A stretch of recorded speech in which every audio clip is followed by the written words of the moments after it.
Abençoe, viu?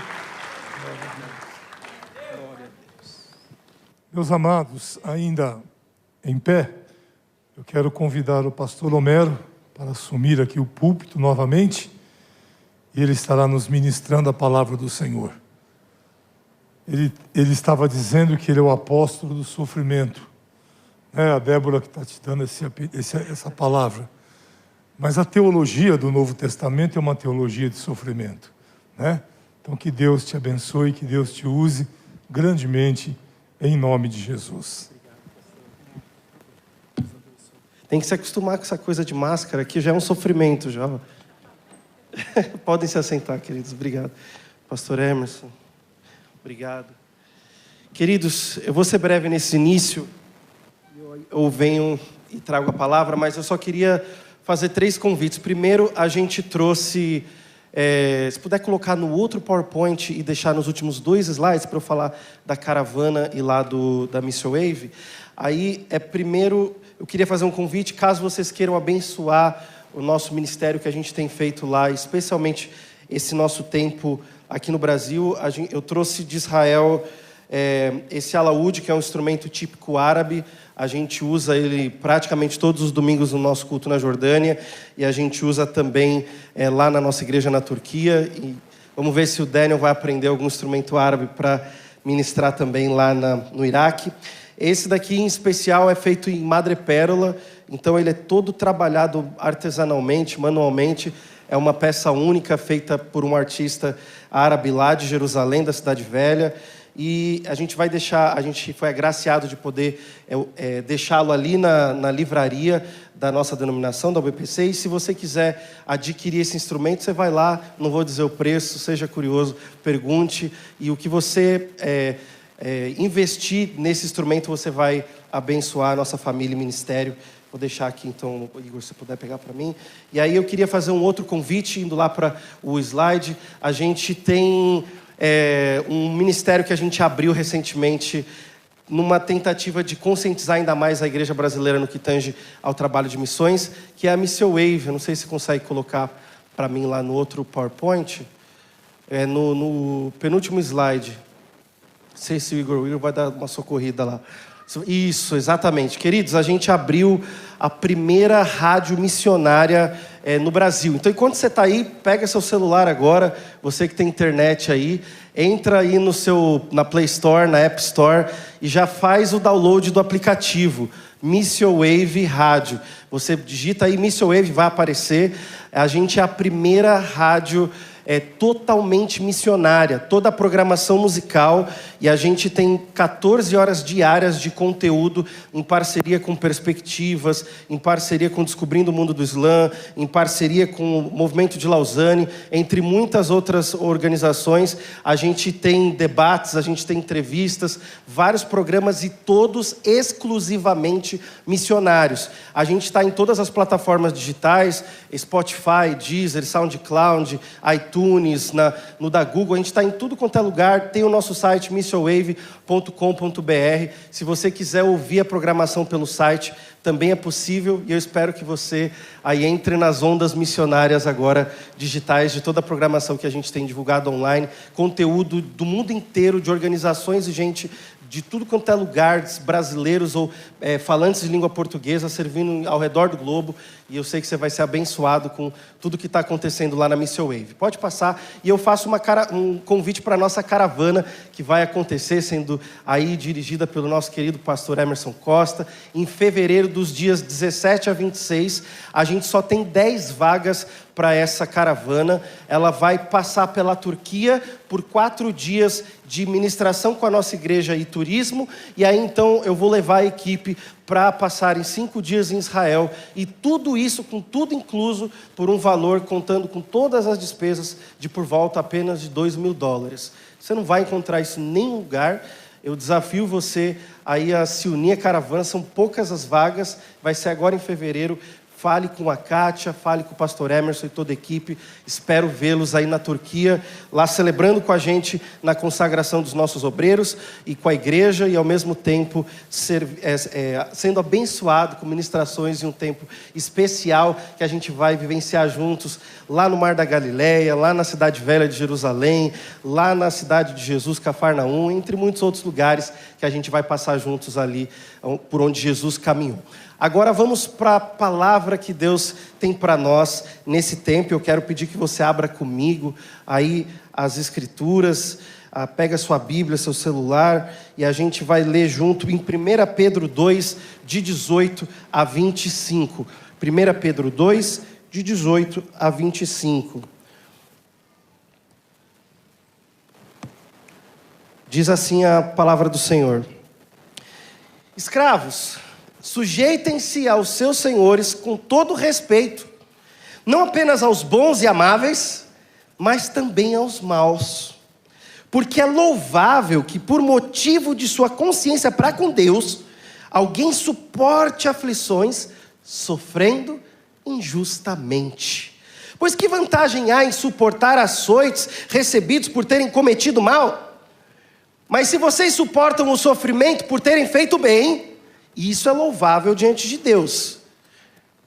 Presta atenção no verso 21. Para isso vocês foram chamados, pois também Cristo sofreu no lugar de vocês, deixando-lhes exemplo, para que sigam os seus passos. Ele não cometeu pecado algum, e nenhum engano foi encontrado em sua boca. Quando insultado, não revidava; quando sofria, não fazia ameaças, mas entregava-se àquele que julga com justiça. Ele mesmo levou em seu corpo os nossos pecados sobre o madeiro, a fim de que morrêssemos para os pecados e vivêssemos para a justiça. Por suas feridas vocês foram curados, pois vocês eram como ovelhas desgarradas, mas agora se converteram ao pastor e bispo de suas almas. Feche seus olhos. Senhor, fale conosco agora. Nós clamamos, estamos diante da Tua palavra, que seja o Teu Espírito a ministrar, em nome de Jesus, amém. A gente vive, já foi vendido o alaúde, glória a Deus. Nem deu tempo do pessoal ir ver. Aí vocês vêm com a pessoa que comprou agora. Glória a Deus, obrigado, seja lá quem comprou, que Deus abençoe sua vida, obrigado mesmo. A gente vive em um mundo de sofrimentos, guerras, desastres naturais, doenças, corrupção, e mais, e mais, e mais.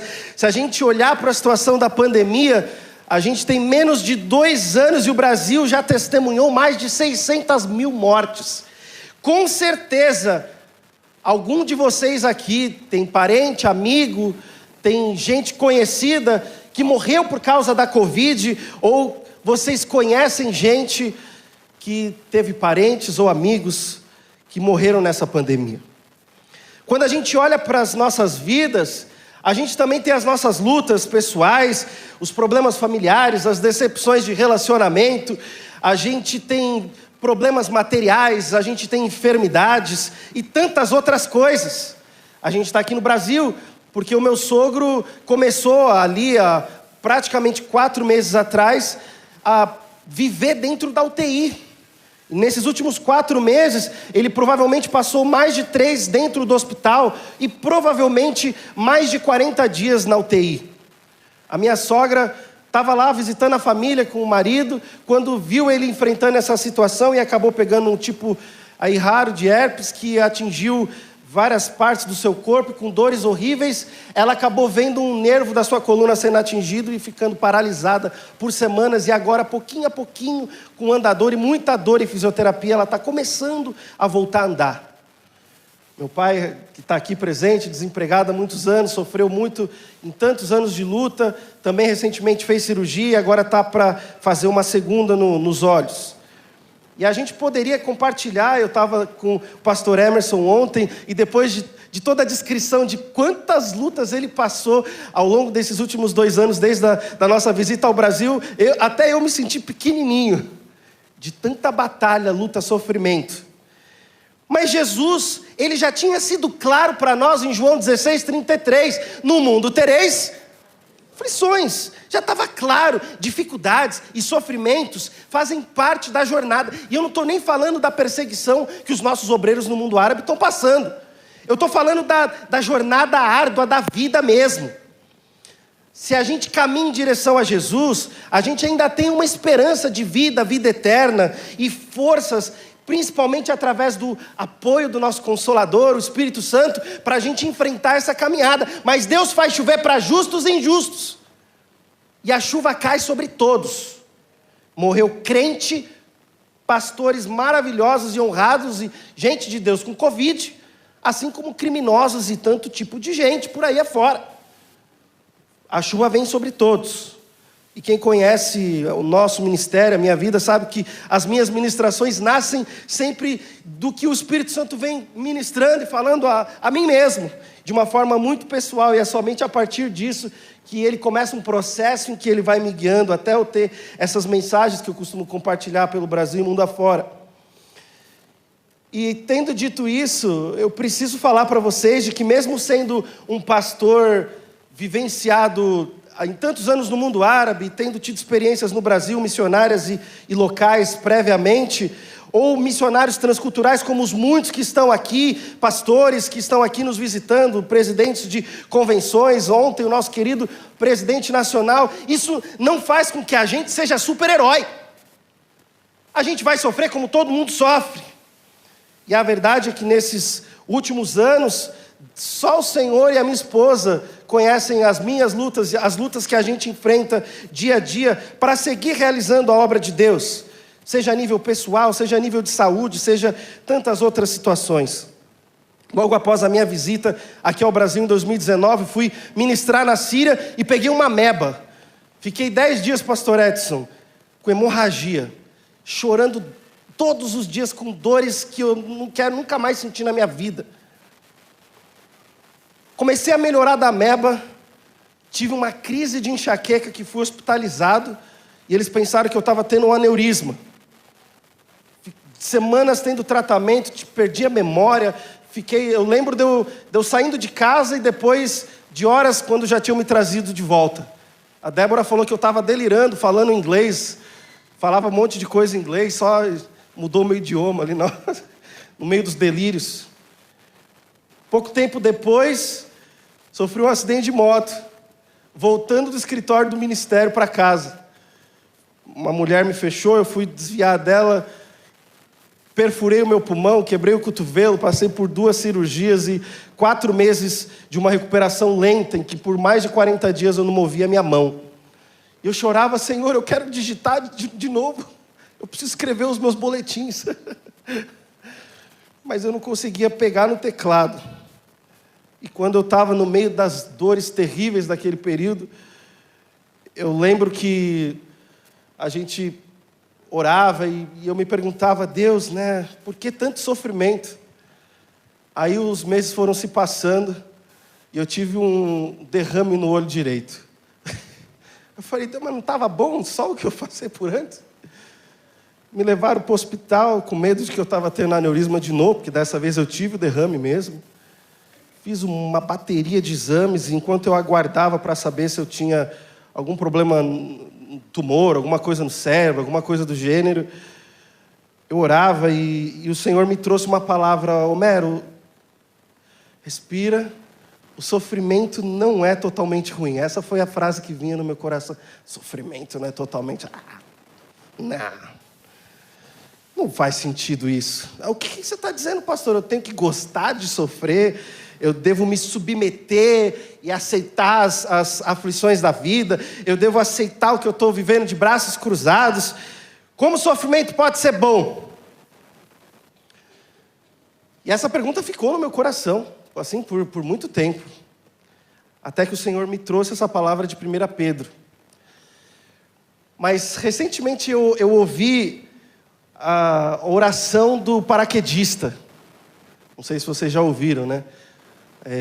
No dia 27 de julho de 1942, ali no final já praticamente da Segunda Guerra Mundial, um paraquedista francês, soldado das Forças Francesas Livres, que era a resistência francesa, ele se tornou o primeiro soldado do esquadrão francês a morrer no norte da África, lutando contra os nazistas. Ele fazia parte do exército francês no Líbano. Quando caiu a França para o nazismo, ele então se une às forças rebeldes e vai lutar no norte da África. Fez 4 grandes missões com aquela força de elite, e na 4ª missão ele foi baleado 2 vezes pelos nazistas, e diz a história que antes de morrer, agonizando por quase 13 horas ali, sangrando, ele disse para o amigo dele, assim, que estava um dos soldados franceses: olha, agora eu irei deixá-lo, eu irei partir, mas não se preocupe, pois está tudo bem comigo. E aqueles soldados se perguntam: como assim está tudo bem? O cara está definhando, 13 horas de agonia, e ele fala: não se preocupa, está tudo bem, fica tranquilo, estou indo embora, mas está tudo bem comigo. No bolso daquele soldado chamado André Zirhand, talvez o meu amigo aqui que fala francês fluentemente pode me ajudar. Eles encontraram uma oração. Ele era cristão. E ele tinha escrito essa oração em 1938, 4 anos antes de sua morte. Só que ele andava com aquela oração no bolso. E olha só porque estava tudo bem para ele. Olha a oração desse soldado que era nosso irmão. Dai-me, Senhor meu Deus, o que vos resta. Aquilo que ninguém vos pede. Não vos peço repouso, nem a tranquilidade, nem da alma, nem do corpo. Não vos peço a riqueza, nem o êxito, nem a saúde. Tantos vos pedem isso, Senhor, que já não vos deve sobrar para dar. Dai-me, Senhor, o que vos resta. Dai-me aquilo que todos recusam. Eu quero a insegurança e a inquietação. Eu quero a luta e a tormenta. Dai-me isso, meu Deus, definitivamente. Dai-me a certeza de que essa será a minha parte para sempre. Porque nem sempre terei a coragem de vô-la pedir. Dai-me, Senhor, o que vos resta. Dai-me aquilo que os outros não querem. Mas dai-me também a coragem, a força e a fé. Oh, aleluia! Essa oração se tornou a oração oficial, o lema dos paraquedistas em Portugal, na França e no Brasil. Qual tem sido a sua oração diária? É interessante que, apesar de estar num contexto de guerra, sabendo que ia morrer, André termina a sua vida encorajando aquele amigo: olha, está tudo bem, relaxa. Porque a ele, todos os dias, em suas orações, lhe competia, ele pedia ao Senhor o que resta, aquilo que ninguém quer, a inquietação, a insegurança, a luta, a tormenta. É fácil a gente amar aquele que ama a gente, né? Mas amar o nosso inimigo? É fácil perdoar aquele que está do nosso lado, é nosso companheiro e a gente tem amizade, mas é aquele cara lá que te odeia mesmo. Será que a gente consegue orar pela polícia secreta jordaniana, orar pelas autoridades iraquianas, orar por quem nos persegue? Se a gente ora somente por aquilo que todo mundo ora, a riqueza, o êxito, a saúde, tantos pedem isso, né? Quantos que estão dispostos a abraçar o chamado do sofrimento? E você não vai viver essa vida em que você abraça essa realidade sozinho. Ele termina a oração: Senhor, dai-me a coragem, a força, a fé. Porque é isso que vai nos mover a vivenciar uma pandemia, a vivenciar um problema conjugal, a vivenciar uma enfermidade na família, a vivenciar um luto. Não são as nossas forças.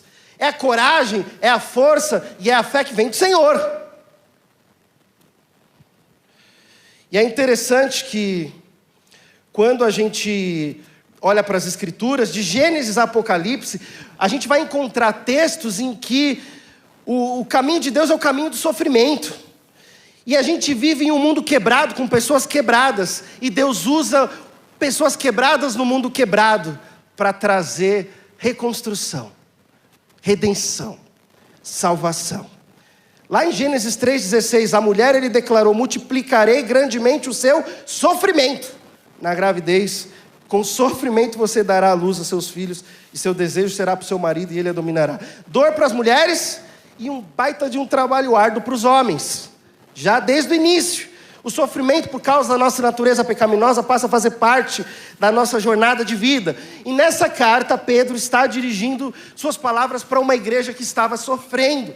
Irmãos que estavam vivenciando uma perseguição terrível por causa da fé que eles abraçaram em Cristo Jesus.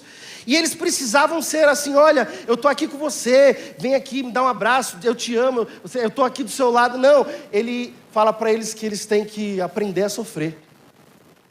Olha como ele encoraja aquela igreja. A gente precisa entender o papel do sofrimento nessa nossa jornada de vida.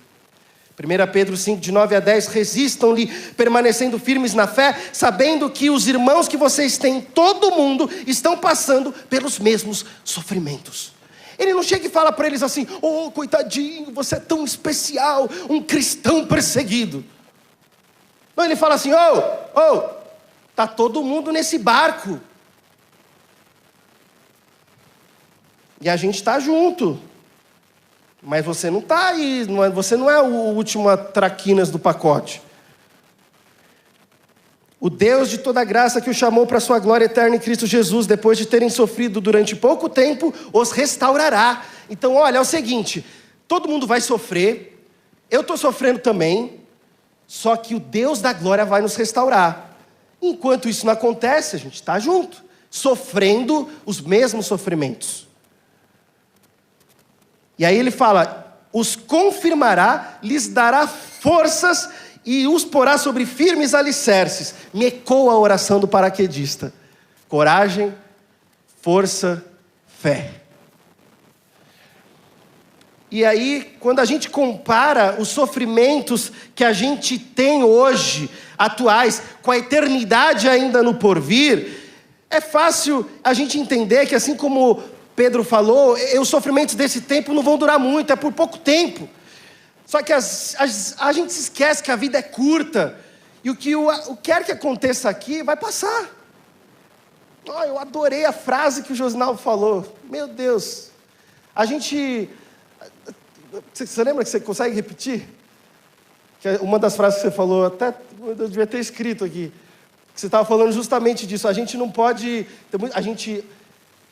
em questão de olhar para o céu, de olhar o tempo por vir. Ah, meu Deus, quem anotou a frase aí? Foi espetacular, devia ter anotado. Mas a gente está tão focado, e a gente pensa assim: o céu está lá, então... Não. Alguém escreveu isso? O céu não é nosso destino, é nossa origem. Isso tem tudo a ver com isso aqui, ó. Isso aqui vai passar porque a gente está voltando para casa. Só que a gente esquece disso. Paulo fala em Romanos 8,18: considero que os nossos sofrimentos atuais não podem ser comparados com a glória que em nós será revelada. Paulo viu o terceiro céu e ele fala: não dá nem para comparar o que está por vir ainda. Mas é que a gente esquece. A gente está voltando para aquele lugar. E aí, depois de toda essa longa introdução, você já sabe, os sofrimentos leves e momentâneos produzem em nós essa glória eterna, que pesa mais do que todos eles, como fala lá em 2 Coríntios 4,17.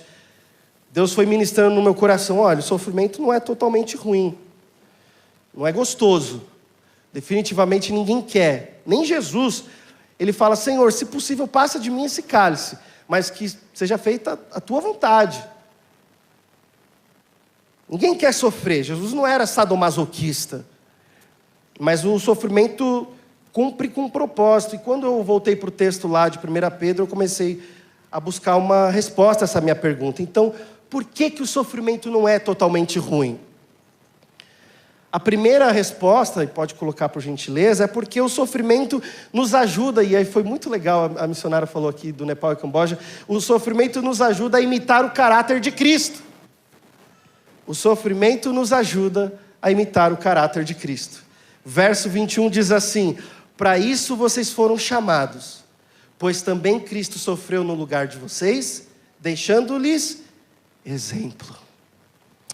Quando a gente sofre, a gente se assemelha com aquele que era sofredor. E se Jesus nos amou primeiro, Ele também deu primeiro, antemão, a cada um de nós aqui o exemplo. Diz o texto lá em Isaías 53:3, foi desprezado e rejeitado pelos homens, um homem de tristeza e familiarizado com o sofrimento. Familiarizado com o sofrimento. Como alguém de quem os homens escondem o rosto, foi desprezado e nós não o tínhamos em estima. O Messias, ele estava familiarizado com a dor. Ele, sendo Deus, se fez como um de nós para viver uma vida de dor. E ele entende a nossa dor, porque ele viveu a dor. A gente vê aqui no verso 24, ainda de 1 Pedro, ele mesmo levou em seu corpo os nossos pecados sobre o madeiro, a fim de que morrêssemos para os pecados e vivêssemos para a justiça. Por suas feridas vocês foram curados. Pelas feridas de Jesus. É porque ele morreu, é porque ele sofreu, é que a gente pode ser curado num processo, numa jornada que vai ser de dor, porque ele deixou o exemplo e os passos a serem seguidos. Jesus era gente como a gente, e é por isso que ele pode se relacionar com a gente, porque ele era familiarizado com a dor. Um Deus distante não entenderia os processos que a gente vive. Mas Jesus se fez presente e vivendo entre nós, sofrendo conosco, hoje Ele entende a sua dor. Veja, irmão, irmã, eu não sei o que você está passando agora. Eu sei o que eu estou passando. Eu conheço os meus sofrimentos. Mas talvez você passe por sentimentos de rejeição, baixa autoestima, coração partido, enfermidade, problema financeiro, perda, luto, tudo quanto é situação eu poderia listar aqui. Mas eu quero dizer para você, Jesus pode se relacionar com o que for. Ele não é distante. Ele é familiarizado com a dor. E ainda assim, como discípulos que somos, Ele deixa para nós o desafio da gente seguir os passos dele. O que isso significa? Para que a gente imite o seu caráter e expresse essa mesma relação, essa mesma conexão, esse mesmo entendimento para com o próximo. Se eu e você sofremos, é para que a gente, assim como Cristo, familiarizados com a dor, a gente possa sofrer com os que sofrem, chorar com os que choram. E Pedro chama isso de um chamado. Nossa, mas eu nunca ouvi uma conferência chamados para sofrer. O chamamento do sofrimento. Não tem, né? Mas Pedro, ele é muito claro. Ele fala, a gente lê o texto, para isso vocês foram chamados. A gente estava na praça e Jesus falou assim, eu sou o servo sofredor e eu estou recrutando gente para sofrer comigo. Para carregar uma cruz, para amar aqueles que os odeiam, para dar a face quando tomar uma bufetada, a outra face, e assim por diante. Ele falou, o meu chamado é para sofrer, está disposto? Vem para a seara, vem para a vinha. Não tem como a gente ir para a vinha ou para a seara sem essa disposição. Porque quando a gente chega no sofrimento, se a gente não está disposto, a gente abandona a fé. Só persevera quem entende que o sofrimento é parte da jornada. E que Jesus está com ele durante todo o caminho. Porque ele deixou o exemplo. Ele não simplesmente falou, ele não foi um líder assim, vai lá e faz aí esse negócio, e ele nunca fez. Ele foi lá, ele passou por isso. E aí ele fala, vem comigo, carrega a cruz. Partilha do privilégio, como Paulo diz, de sofrer comigo. Paulo chama isso de privilégio. Jesus quer que a gente o imite em seu caráter. E como embaixadores aqui nesse mundo, não tem como a gente representá-lo, a gente viver para ele, a gente parecer com ele e achar que não vai sofrer. Não existe esse papo de deixe de sofrer. Tem umas placas aí, por aí afora. Esquece. Discípulo de Jesus vai sofrer. Aí talvez você esteja se perguntando, mas quando é que o pastor Homero vai falar de equibalo? O tema desse simpósio é equibalo. Chegou a hora. Jesus usa a palavra equibalo em Mateus 9:38. Quando ele ora, a gente viu, para o Senhor da Seara enviar mais trabalhadores. Mas a palavra que Jesus usa no grego não é comumente usada para envio. Não é a palavra que se usa no grego para envio. Jesus, ele usa a palavra equibalo. E essa palavra, ela aparece em 2 ocasiões e ela expressa uma ação espiritualmente violenta, cheia de força e de paixão. A gente entende melhor o uso correto dessa palavra quando Jesus, ele equibala os demônios de uma pessoa. Está comigo? Ele envia aqueles demônios para fora. A gente pega lá um dos textos em que Jesus ele vai falar do poder, quando ele estava se referindo aos discípulos, que eles tinham para expulsar demônios, e ele usa essa mesma palavra, equibalo. Essa força, esse poder de Jesus, que é espiritual e que é confiado aos obreiros, que ele envia em seu nome para manifestar o reino. Então, quando a gente é enviado por Jesus, a gente não é simplesmente enviado. O equibalo aqui é essa força espiritual, uma força violenta, cheia de paixão. Só que esse envio apaixonado, poderoso de Jesus, ele acontece num contexto muito especial. Mateus 10:16 deixa bem claro. Jesus fala assim: eu os estou enviando como ovelhas em meio aos lobos. Agora a pergunta aqui, o que acontece com ovelhas no meio de lobos? Elas são atacadas e feridas e devoradas. É isso que acontece. Se o pastor, ele está ali presente, ele chega, ele salva aquela, pode haver livramento. Mas o normal, você joga a ovelha no meio dos lobos, elas vão morrer. E Jesus fala assim, o meu equibalo é de ovelhas entre lobos. Por favor, coloca o slide, por gentileza. Em 2014, quando o Estado Islâmico tomou a cidade de Mossul, eu estava acompanhando dia a dia o que estava acontecendo. E a primeira família que saiu na mídia e falou sobre a situação, eles estavam refugiados em Marmata, que é esse lugar. Eu tirei essas fotos. Quando eu tirei essa foto, eu estava a 4 quilômetros do Estado Islâmico. Vocês veem aqui no mapa, lá em cima, Marmata. E aí, Mossul, eles tinham dominado todos os arredores.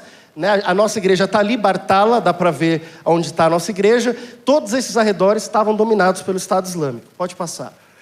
E eu fui extremamente tocado com o testemunho daquela mulher. Era uma senhora que ela dizia na entrevista que ela estava dando para a televisão cristã assíria: isso é como o Senhor Jesus disse, eis que os envio como ovelhas no meio de lobos. A gente está falando de 450 mil cristãos iraquianos, já num período ali, em que antes, no início da guerra, os cristãos eram mais de 3 milhões, a igreja já tinha sofrido muito, aí chega o Estado Islâmico e varre. Hoje são por volta de 170 mil cristãos apenas morando nessa região. Por quê? Porque eram ovelhas no meio de lobos, foram devorados. Aí eu fui lá, consegui dar um jeito de ir lá no monastério, orei pela senhora, pelo irmão dela, pela família. e fui muito desafiado, mas a gente quer receber um propósito divino, um chamado para algo grande, né? A gente está numa conferência missionária, a gente quer esse sentimento de ser honrado, de ser, puxa, é uma bênção estar aqui, glória a Deus, o que o pastor Joel Estevanato, Leonor, o que o pastor Ronaldo Rampaz, o que o pastor Emerson Costa, tantos outros que eu poderia citar aqui da obra fizeram por minha família, e a gente, assim, é indescritível. E a gente quer isso, mas você já parou para pensar que sua vocação principal é sofrer? Deus nos está chamando para ser como Jesus. E a gente vai ter que carregar uma cruz. E carregar a cruz significa ir para o Calvário, lugar de tortura, dor e morte. E a gente precisa abraçar esse chamado. Entender que isso é parte da jornada. Não é nem aceitar, é dizer, tá bom, o que é que eu posso aprender no meio disso? O que Jesus quer me ensinar no meio disso? É difícil. Não estou falando que você vai sempre encontrar as respostas. Mas quando a gente abraça o chamado de sofrimento, a gente não se entristece. Pelo contrário, a gente se alegra. Porque a gente sabe que o sofrimento vai apontar para a provação de caráter. Romanos 5, de 3 a 4, não só isso, mas também nos gloriamos nas tribulações, porque sabemos que a tribulação produz perseverança, a perseverança um caráter aprovado. Ou seja, a tribulação nos ajuda a saber que a gente está imitando o caráter de Cristo. E isso, a gente tem que se gloriar nisso. O caráter aprovado traz esperança. Aquele que está ali, na linha, a despeito da dor, ele sabe que ele está voltando para casa. E que o que passa por aqui é doloroso, mas vai passar. E a esperança não nos decepciona, porque Deus derramou seu amor em nossos corações por meio do Espírito Santo que Ele nos concedeu. Nosso Senhor nos deu uma esperança que é viva, jamais nos decepcionará. Os sofrimentos, então, vão nos ajudar a imitar o caráter de Cristo. E se Cristo está sendo formado em nós, parte do processo vai exigir cruz, sofrimento. Paulo diz em Gálatas 4,19, meus filhos, novamente estou sofrendo dores de parto por sua causa, até que Cristo seja formado em vós. Quem é mãe aqui, levanta a mão. Por favor, bem alto. Vamos dar uma salva de palmas para as mães aqui, as mamães. Glória a Deus. Gente, mulher sofre nesse mundo, viu? Agora as mamães sofrem ainda mais, assim com... Nossa, a gente tem dois... E eu vi o quanto a Deb sofreu e eu admiro as mamães aí. Seja parto normal, parto de cesárea, seja gravidez, seja pós-gravidez. Ser mãe é um negócio doloroso. E Paulo fala assim, eu estou sofrendo dores de parto por causa de vocês.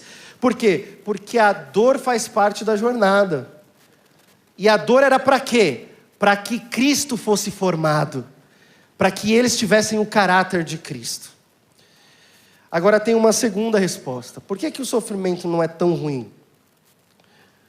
Porque ele nos ajuda a seguir os passos de Jesus. Pode passar, por favor, o slide, isso. O texto é muito claro. Pedro fala, para isso vocês foram chamados, pois também Cristo sofreu no lugar de vocês, deixando-lhes exemplo, para que sigam os seus passos. Então não é só a consciência, mas é a ação. Demanda um ato consciente de você caminhar em direção ao sofrimento. Crente que não sofre, agora falando da pregação do evangelho, porque está pregando o evangelho, tem alguma coisa errada. Porque você vai perder amigo, você vai sofrer na sua família, você vai talvez não conseguir o emprego que você quer, você vai ser honesto, vai perder oportunidade. E se você se acomoda, você não sofre, porque você está no mundo manifestando o reino, tem alguma coisa errada. Às vezes o sofrimento chega porque a gente toma decisões erradas, a gente não é fiel, a gente segue os nossos próprios planos e desejos, a gente é teimoso, egoísta e assim por diante. E sejamos honestos, não somos perfeitos. Somos todos pecadores em uma jornada de santidade e por causa disso, às vezes, a gente vai sofrer em razão das nossas escolhas.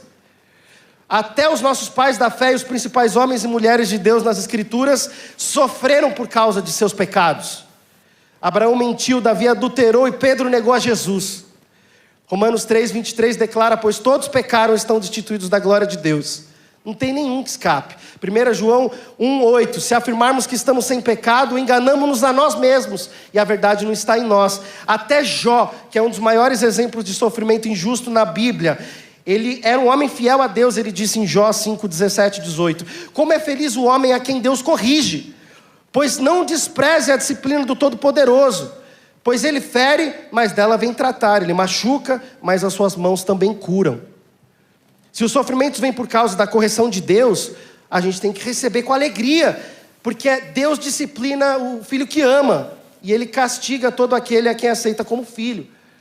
Diz lá o texto em Hebreus 12:6. Então, se eu e você estamos sendo aprumados por Jesus nessa nossa jornada com Ele, a gente tem que se alegrar.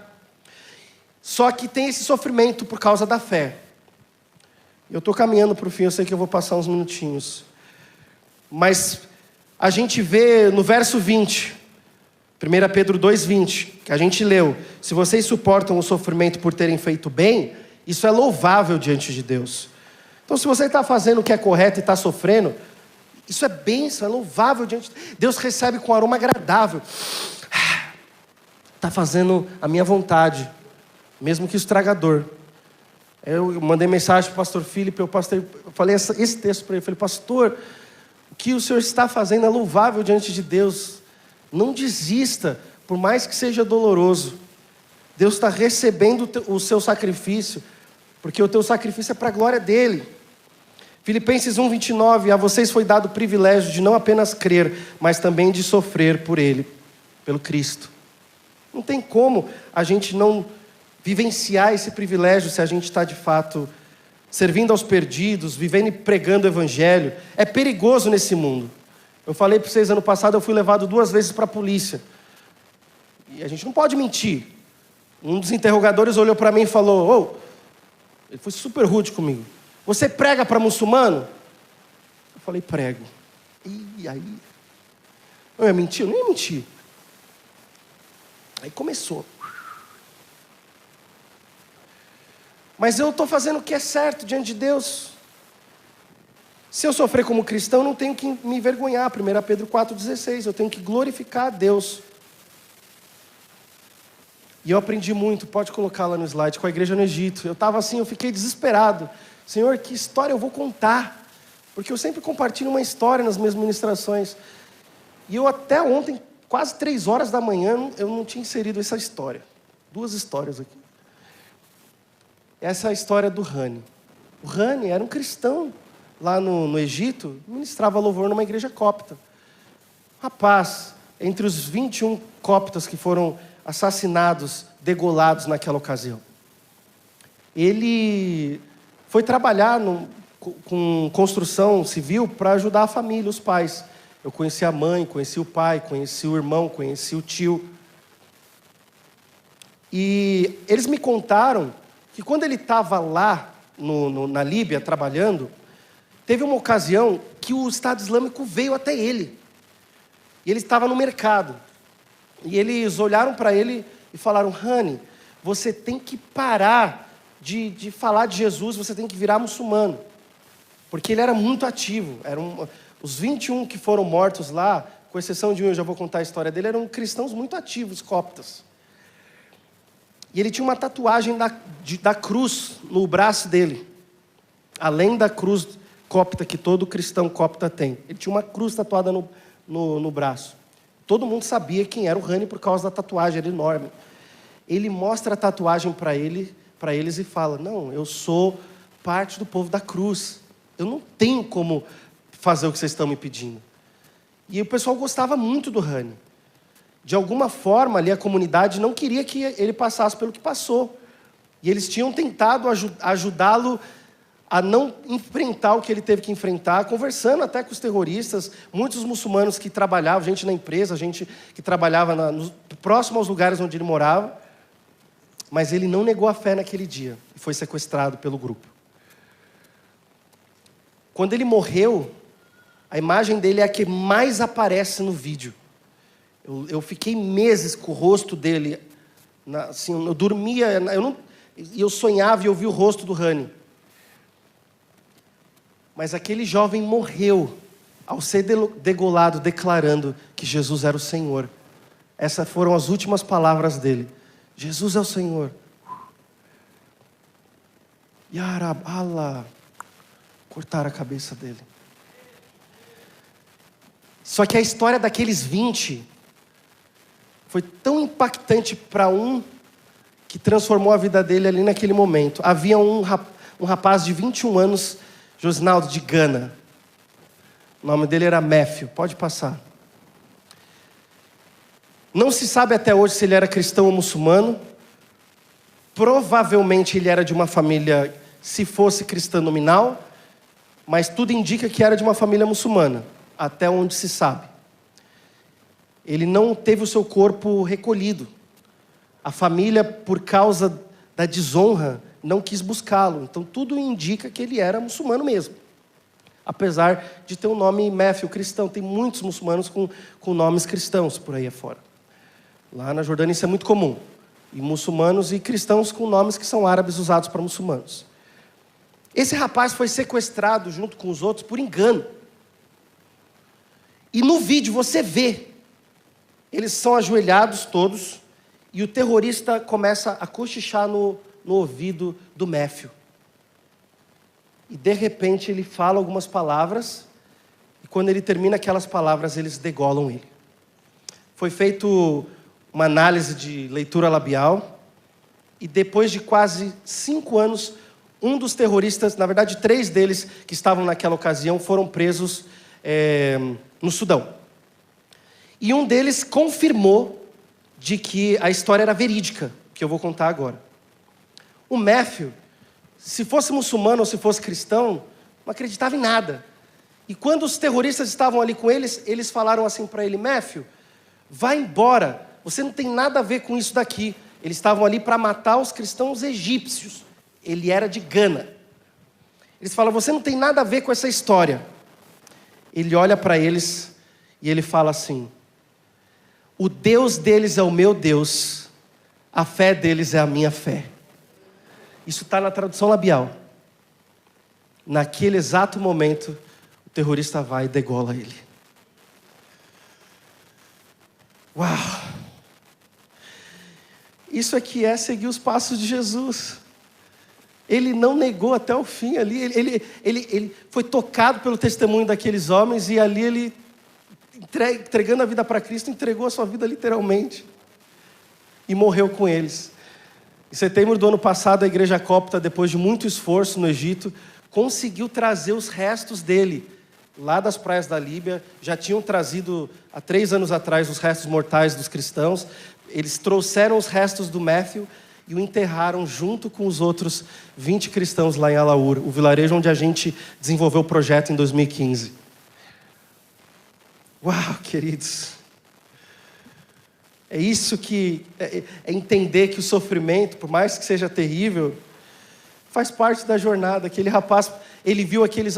Esse é o Jesus que eu quero seguir, mesmo que eu morra agora. 21 anos de idade. E eu encerro com a última lição que diz: o sofrimento nos ajuda a obedecer os mandamentos de Deus. Porque o verso 25 que a gente está estudando diz assim: agora se converteram ao pastor e bispo de suas almas. Porque o Matthew viu na vida daqueles cristãos Jesus, ele entregou a sua vida para Cristo e morreu literalmente seguindo os passos do Mestre. E isso tem que acontecer comigo e com você diariamente, essa mortificação, essa crucificação do nosso ego, da nossa vida. Os sofrimentos, eles têm que nos aproximar de Deus e nos fazer entender quem Ele é e quem a gente é. Ele é o Deus nosso Criador e a gente é pó da terra. E para lá a gente vai voltar, até o momento em que, para a glória, nós todos estaremos junto com o Senhor, para a glória dEle, num corpo glorificado, num lugar que a gente anseia por estar, acima de tudo, na presença do Pai. Atos 14, 22, é necessário que passemos por muitas tribulações para entrarmos no reino de Deus. São as tribulações que vão nos ajudar a chegar lá. Por quê? Porque elas nos ajudam a obedecer ao Senhor, os seus mandamentos, elas forjam o nosso caráter. E elas nos ajudam a caminhar na linha, seguindo os passos de Jesus. Então sofrer é difícil. Num tempo como esse, eu não preciso nem profetizar sofrimento sobre a vida de ninguém. Já está todo mundo passando por dor. Mas eu posso te assegurar que para isso vocês foram chamados. Pois também Cristo sofreu no lugar de vocês, deixando-lhe exemplo para que sigam os seus passos. Feche seus olhos. Deus, a gente está aqui porque está na praça. E o Senhor está clamando: vem! Ainda é hora. Mas vem disposto a sofrer. Nos ajuda, Jesus. Ao dizermos sim, estarmos dispostos a pagar o preço. O preço de sermos fiéis até a morte. O preço de sermos, ó Deus, trabalhados e forjados em nosso caráter pelo Senhor. Mesmo que isso exija